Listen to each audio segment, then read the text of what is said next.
တတဘလူဖြစ်မလဲဟုတ်ပြီတတဘာပြောတာလဲတဒါဆိုတာယုတ်ကြည်ခြင်းတတဆိုတာယုတ်ကြည်ခြင်းဆိုတာဘာကိုယုတ်ကြည်တာလဲဘုရားကိုယုတ်ကြည်ခြင်းတရားကိုယုတ်ကြည်ခြင်းတန်ခါကိုယုတ်ကြည်ခြင်းပြီးလို့ရှိရင်ကံရဲ့အကျိုးကိုယုတ်ကြည်ခြင်းဟုတ်ပြီကံရဲ့အကျိုးယုတ်ကြည်တယ်ဆိုတာဘာကိုပြောတာလဲကောင်းတာလို့ရင်ကောင်းကျိုးခံစားရမယ်ဆိုမကောင်းတာလို့ရင်ဆိုကျိုးခံစားရမယ်ဟုတ်ပြီကောင်းတာလို့ရင်ကောင်းတာခံစားရမယ်စူးတာလို့ရင်စူးတာခံစားရမယ်တူပါပဲ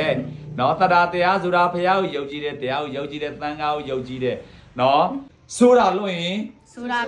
တာခံစားမယ်မကောင်းတာလို့ရင်စူးကျိုးခံစားမယ်ဆိုတော့မကောင်းတာလို့ရဲပါမလားမရဲဘူးကောင်းတာလို့ကောင်းကံခံစားမယ်ဆိုတော့ကောင်းကျိုးခံစားမယ်ဆိုတော့ကောင်းတာမများမလုပ်နိုင်လားလုပ်ပါโอเคအဲ့ဒါဆိုရင်တောင်းမင်းမယ်ဘယ်လိုဖြစ်မလဲပညာဖြစ်တာလေပညာဘာပြောတာလဲပညာဆိုတာအမားအမဲအကောင်းအစိုးအကြောင်းအကျိုးကိုဝေဖန်ပိုင်းခြားတဲ့တာကိုပညာလို့ခေါ်တယ်โอเค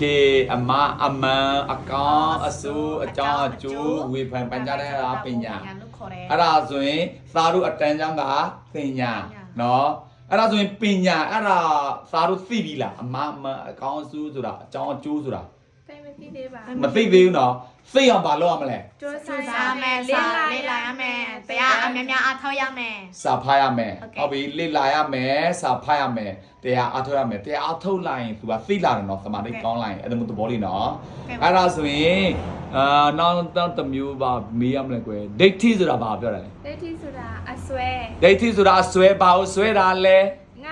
ငါပစ္စည်းငါဥစ္စာငါမယာငါကိုငါပိုင်တယ်လို့ထင်တယ်ဟုတ်တယ်အဲ့ဒါငါဆွဲတာဗောတကယ်ဆိုရင်ငါဟာငါပိုင်တယ်ဆိုတော့ဆွဲတာဗောသမီးတို့သားတို့ဒီအဖေတို့ကဒီရလာတဲ့ခဏကဘာဆွဲတယ်ဆိုရင် तू ကအဲ့ဒါဒီဒိဋ္ဌိတရားပဲနော်သက်ကဒိဋ္ဌိတဲ့အပယ်ဆွဲချတာနော်သားတို့သမီးတို့ဒုက္ခရောက်တာဒါပဲအဖေတို့ဒုက္ခရောက်တာပဲနော်ဒါသမီးတို့သမီးဟိုသားအဲ့လိုမျိုးဘောပေါ့နော်အဖေစိတ်ပူတာအဲ့ဒါလေအဆွဲပဲနော်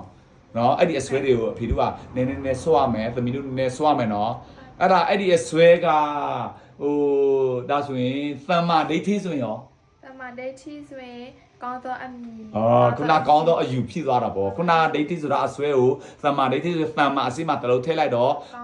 ကောင်းသောအမြင်ရှိတယ်ပေါ့နော်ကောင်းသောအယူရှိတယ်ကောင်းသောအယူဆိုတာဘလို့လဲတလုံးတော့ပြောကြည့်ရသမီးသမီးတို့ရလာတဲ့ခန္ဓာငါပါထဲမှာရုပ်နဲ့နာမ်ပါးတာပဲရှိတယ်ခန္ဓာ၅ပါးကရုပ်နဲ့နာမ်ပါးပဲရှိတယ်ပေါ့နော်ရုပ်ကဖောက်ပြန်တတ်တဲ့သဘောအစုကရုပ်နော်သိမှုအစုကနာမ်ဒါဆိုရင်သမ္မာဒိဋ္ဌိဆိုတာမက်ကင်စီပါတဲ့ကပထမဆုံးတစ်ပါးနော်အဲ့ဒါသမ္မာဒိဋ္ဌိသာကောင်းသောအမြင်ရှိလာပြီဆိုရင် तू ကနောက်ဆက်တွဲအကလို့ကောင်းသွားပြီနော်ကောင်းသောအမြင်ရှိပြီဆိုရင်ကောင်းတဲ့စကားပဲပြောမယ်ကောင်းတဲ့အလုပ်ပဲလုပ်မယ်အဲ့ဒါမက်ကင်စီပါမြတ်တရားစီပါကျင့်နိဗ္ဗာန်ရောက်တော့ဆိုတာအဲ့ဒါပေါ့နော်နောက်ကြတော့โอเคနားလည်ပြီလားအဲ့ဒါမက်ကင်စီပါကျင့်ပြီးတော့နိဗ္ဗာန်မမြန်ရောက်နိုင်ပါစေဗျာကျေးဇူးတင်ပါတယ်တတ